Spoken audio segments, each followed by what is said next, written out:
Before we jump into the gameplay of Junkyard, let's talk about the types of cards that exist within the game. As you know, this is a game about building spaceships, so we need to have ship segments. There are middle ship segments, which link the ships together. There are also going to be fronts of the spaceship and backs of the spaceship. There are these cross members that allow us to build a ship vertically. And then there are the action cards, which spur change, and the solar flare, which brings the end of the game. The goal of Junkyard is to build the biggest spaceship before the sun goes boom. You do this by matching the shapes at the bottom of every card. Note that the star shape is wild.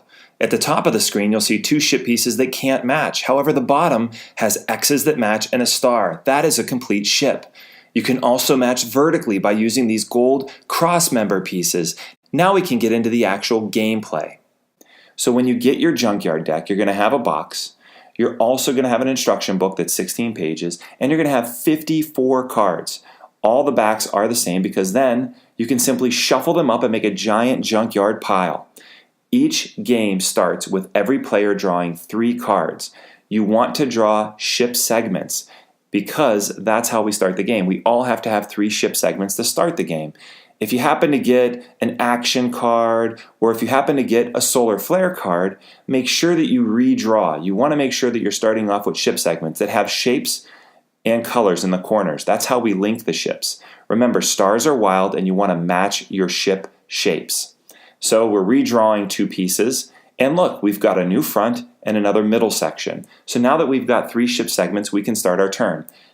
As a turn goes on, everybody just draws 1 card from the Junkyard pile. So here's our ship, and as you'll notice, you have 3 different pieces. Not all 3 need to match. The first 2 do match, however. You can see that star and the hexagon actually link up together. I could match the other 2 pieces by putting the star with the star, but for right now, those 2 pieces that I have linked together make the most scoring potential. I take a look and I go through the pile and I pick a card. I've got the back of a ship. This has a triangle symbol. It doesn't match the hexagon. It doesn't match that shield. It can match the star shape. So right now I have 2 broken segments of a ship, and that's okay. The goal is to mass all these pieces and try to build one giant ship before the sun goes boom. That means all the solar flares are drawn. I can draw a second piece, and if you look, I've got 2 more hexagon pieces. So if we look, we can match that to the front of the ship, and that star piece right there will showcase that we can match it as well. So we have 3 pieces in a row that match, and 2 more on the back end. Our goal will be to eventually try to link these together. Again, always leave your ship pieces face up. That's the joy of this game. As you're drawing, you can find action cards. Action cards trigger change. You'd complete the action card, and then shuffle it back into the deck. The last type of card that you'd have that's in the actual Junkyard deck is a solar flare card. The solar flare card triggers change. Once drawn, those stay out of the deck and off to the side, almost like a counter. A good rule of thumb is if you have 2 players, 2 solar flares end the game, 3 players, 3 solar flares end the game, and so on. Once the solar flares are drawn, it's time to score. Scoring is what makes the game unique. You need to have a front of a ship, and you need to have a back of a ship. So 2 cards will at least get you a scoring ship. It's broken down into 2 types of points. The fronts, the backs, and those cross members are all worth 10 points. The midsections are only worth 5 points. Midsections have 2 shapes on either side. If you can match 2 colors, though, you get a bonus 5 points. This is where the game gets kind of crazy. So if you look, we've got a whole ship laid out. It's got a front and a back. Those are crucial. You need to have a front and back for a ship to count for scoring.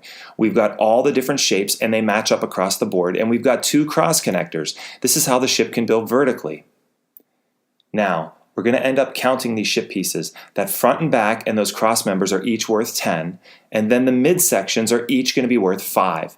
So let's take a look as we count the ship out. 10, 15, 25, 30, 35, 45, 55, and 60. This ship total is worth 60 points. But what's awesome about this game is that you can bring a whole level of strategic depth by simply moving the pieces around. So right now we're going to switch up the ship. We are going to change some of these pieces using the same exact pieces as we did before with the 60 ship score, but now we're going to see where our total comes out to. We've got a front and back. We've also got cross members, all worth 10. We've also got our midsection pieces. We've still got 4 of those, but where we make up something different is that we've got color matches. We've got 4 different sets of color matches worth 5 points bonus each.